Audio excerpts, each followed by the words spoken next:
Hey, what's up, you guys? It is Sal. Welcome back to the Sal. Welcome to another video.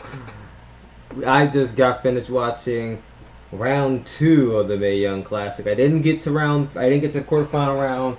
I'm gonna watch the quarterfinals this Wednesday since I have a day off on Wednesday. Kind of the same schedule this week as I had last week, which is pretty good. So now I know what I could do.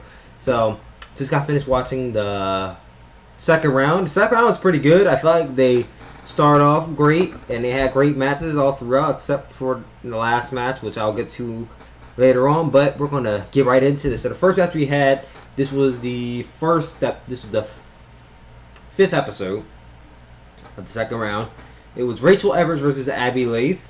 It was a pretty good opening match between the two women. I went into this match, I really didn't know who was gonna win. Part of me was like, okay, it's gonna be Abby Laith. You know, she beat Jazzy Gabbard, that really big female from Germany. If she could beat her, she's better, good chance of her beating Rachel Evers. And yeah, she got the win over Rachel Evers with a alligator clutch, which is still just such an amazing pin to watch. Like, just her putting all her body in her legs. It's like no one's kicking out of that. No one's kicking out of the alligator clutch. So as long as she keeps that as her finisher and she can lock it in, that's the end of the match. And I like how they're building that up. And she's going to, whoever she's going to face in the next round, I believe it's going to, no, I can't spoil it because I haven't said who else is wrestling yet. But happy they won that match. So then the next match we have Piper Niven versus Serena Deeb. It was a good match. Serena Deeb tried to lift up Piper Niven at least like twice, and every time Piper Niven just fell on her. She didn't lift her up a third time, and she got her off her feet. She didn't do a whole Hulk Hogan scoop slam or anything, but she got her off her feet, basically dropped her for like almost like a World's Strongest Slam type of feel.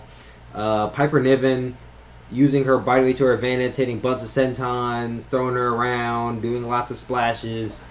There was one point in the match where she went to the middle rope and did a splash on her, which was just scary. And then she went to the top rope, and I'm like, oh, Lord, this is not going to be good. Went to the top rope, went to go dive on her. Serena Deeb got out of the way. She went to set up her spear, which I'm like, there ain't no way she's going to spear that big girl. And she didn't. She missed. She hit the spear, hit the corner. Piper Niven immediately went for her Michinoku driver and got the pin. So Piper Niven's going to the quarterfinals alongside Abby Laith. So, good for her. Next match we had was Princess Suhei versus Mercedes Martinez. This was okay, in my opinion. Mercedes Martinez has good look to her. Both females have good look to her. You think these two veterans would put on like a great match. The match was okay. It wasn't anything special. I wouldn't say it's a bad match. It was decent. I'll put it that way. It was a decent match put on between these two women. I thought Princess Suhei was going to win. As many times she tried to go at the arm, she locked in this really... The way she locks in that arm bar is just so... because she wrenches back on it and she just keeps on turning it and twisting it and just keeps on pulling back. It's like, oh my god. I feel like every time she pulls back, she's about to pop it out of a socket or something. Mercedes got out of it. I forgot exactly what Mercedes did to win the match. I think she transitioned it into... I don't remember exactly what she transitioned it into, but Mercedes Martinez got the win. And she's making it to the quarterfinals. So I'm like, okay, let's go Mercedes. The next match we had Bianca Belair versus Kairi Sane. This match was great. If you guys have not seen this, you should go out of your way and watch Bianca Belair versus Kairi Sane. For a girl who's had only 1 year in the wrestling business, she's damn good. Bianca Belair is pretty damn good. Now everyone could say, oh, she's in the ring with a veteran like Kairi Sane, but she held her own. Bianca Belair, she went to this match. She definitely powered over Kairi a lot. Every time she had a shoulder block, Kairi would just right to the mat like real quickly. Use it all for her strength. There was definitely a strength advantage there on Bianca's side. There's one point on the match where Kairi's on the mat and she did like a standing front flip and landed on her feet, which is pretty impressive. She used her hair again, but this time she went 12 years a slave on her. She hit her once, and then she went to the corner. She started started whipping her in the corner. I'm like, Lord, stop! Is it like wrong race, wrong?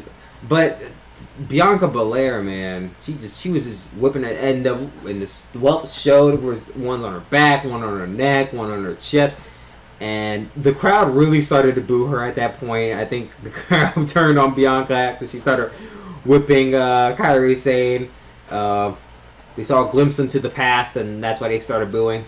But on the flip side, Bianca Belair, other than the whips and the shoulder blocks, she held her own. She did a lot of. There's this one submission she did. She had. I don't think I've seen this before, or if I did, it was very rare, a very long time ago. She locked in a full Nelson, but Kairi Sane was on the mat when she did it. So she's like laying flat, and she gets her up, and she has her on a full Nelson, actually sitting on her. I'm like, damn, that looks like that hurt. Kairi Sane, she tried her hardest. She looked like the ultimate underdog in this, and she really was the ultimate underdog. She hit a lot of hard-hitting moves and tried to get out of it. Bianca just kept on powering over her until one point in the match, she had her come back. She hit this very swift spinning back fist that looked like she just pimp slapped the shit out of Bianca Belair.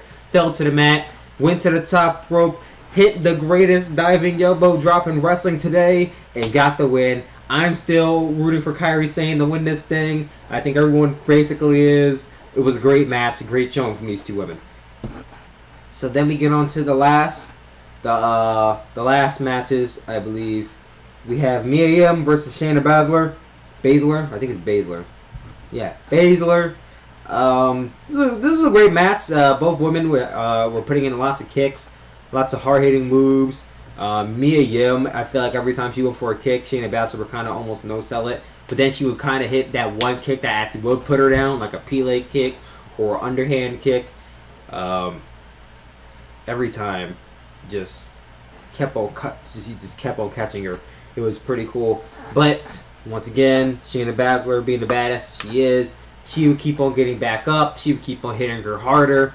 At one point, she locked in her crossface. I believe she locked in her crossface and she got out of it the first time. The second time, I think Mia Yim got her down. She went to the top rope for a 450. And she transitioned it. She hooked her legs around her as she fell to the mat and locked in her crossface again, which is a beautiful transition. And she made her tap out, and I'm like, hey, that's what I'm talking about. So Shayna Baszler makes her way into the quarterfinals. We had she went outside. She was celebrating with her 4 horsewomen from UFC.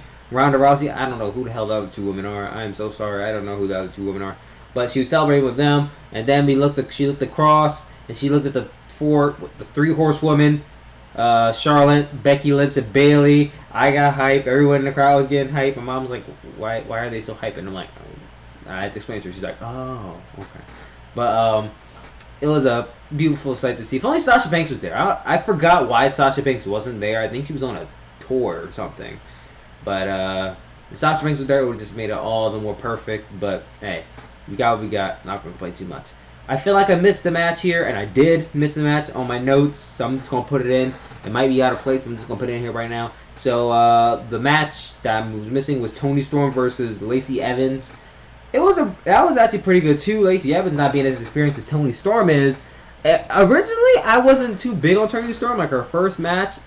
Now, I can say her first match was against was Aisha Raymond, and Aisha Raymond wasn't really all that good.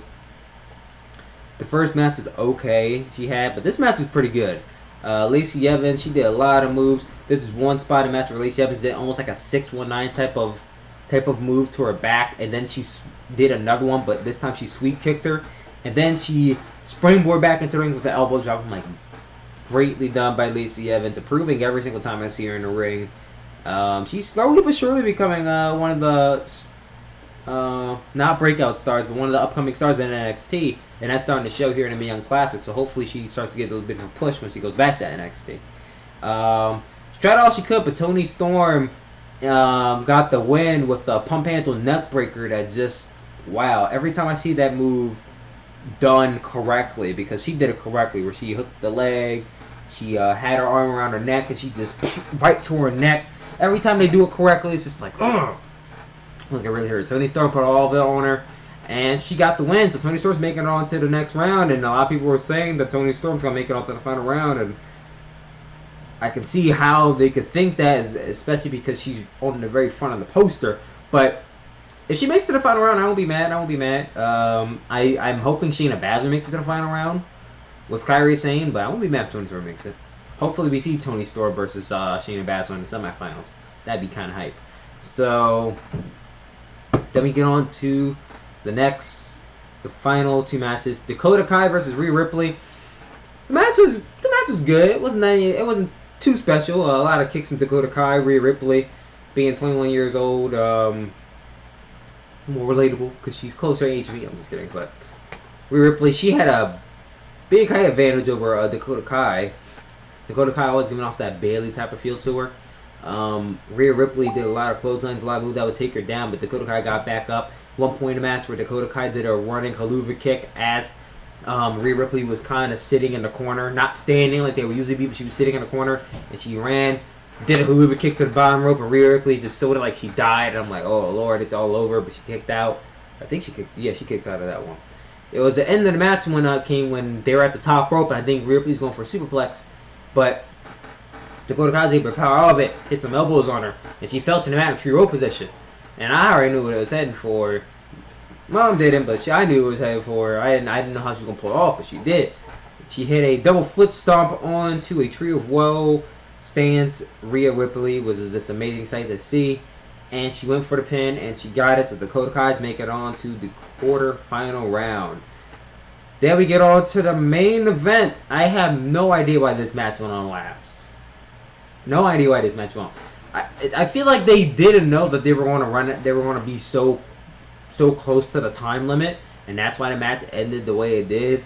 But like, I'll be honest, Candice LeRae, she's good, but the last match I seen her in was not good. This match was also not good. Nicole Savoy, last match I seen her in, wasn't good. This match, so you put two women who their previous matches weren't good, were probably the weakest matches of the whole entire tournament so far, against each other. I'm going into this like, maybe I'm gonna go into this, and they're gonna shock the hell out of me. They're gonna steal the show. Not only did they not steal the show, but they ended the show just like, I felt like at the end of the match, something like this should not have gone on last. This should not have ended the show. First of all, the match was really short compared to all the other matches. If you're going to have a short match, either put it in the middle of the show or the beginning of the show, not at the end of the show. This match felt so out of place. It was ridiculous. And then the finishes came out of nowhere. It was like, I felt like the match was supposed to go longer than it was supposed to, but they kind of cut it down. Like, I felt like the match going on a few more minutes, it would have been okay, but they cut it. And she hit the top rope neckbreaker like 5 minutes in and pinned her. I'm like, that's it? And got the win. I'm like, that's how we're going to end the show?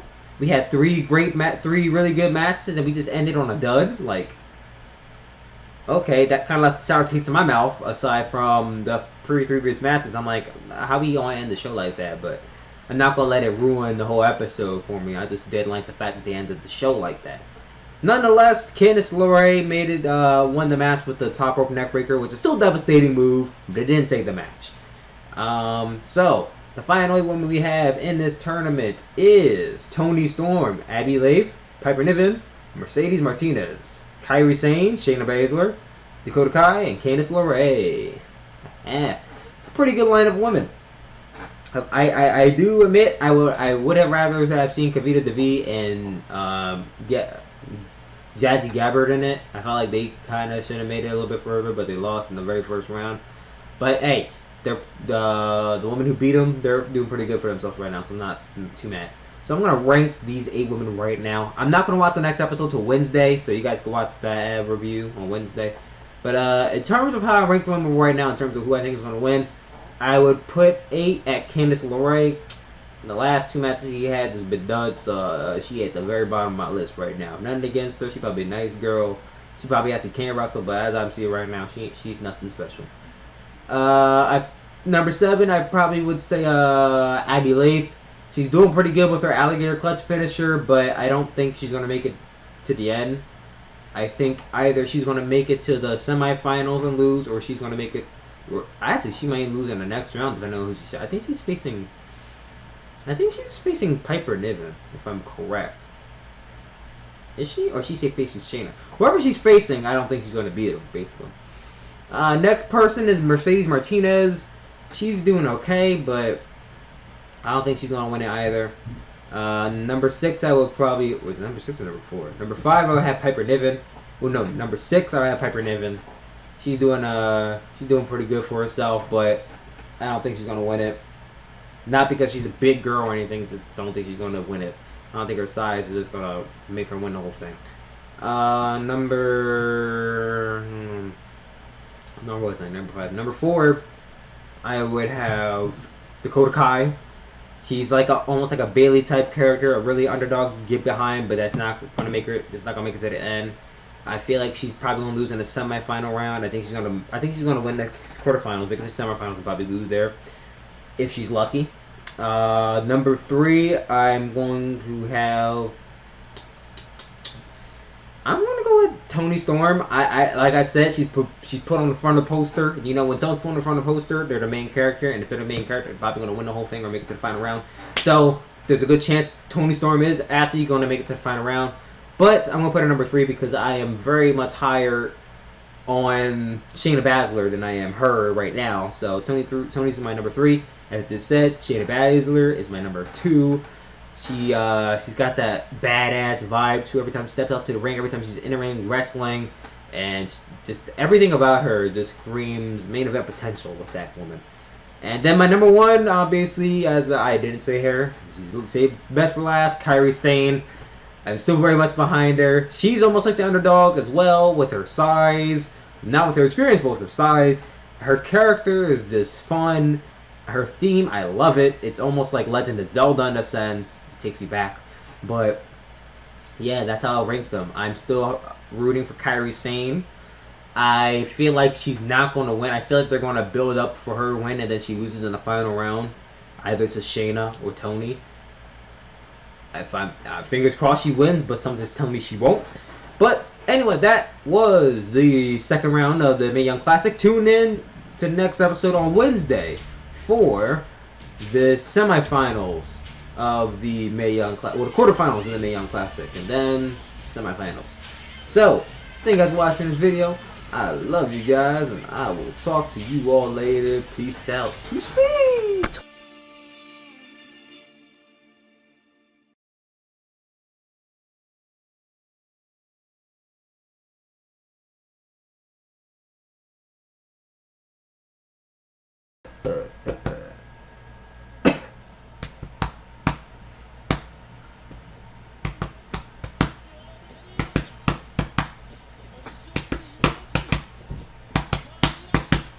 Good, but let me stop. Alright, let me stop the video.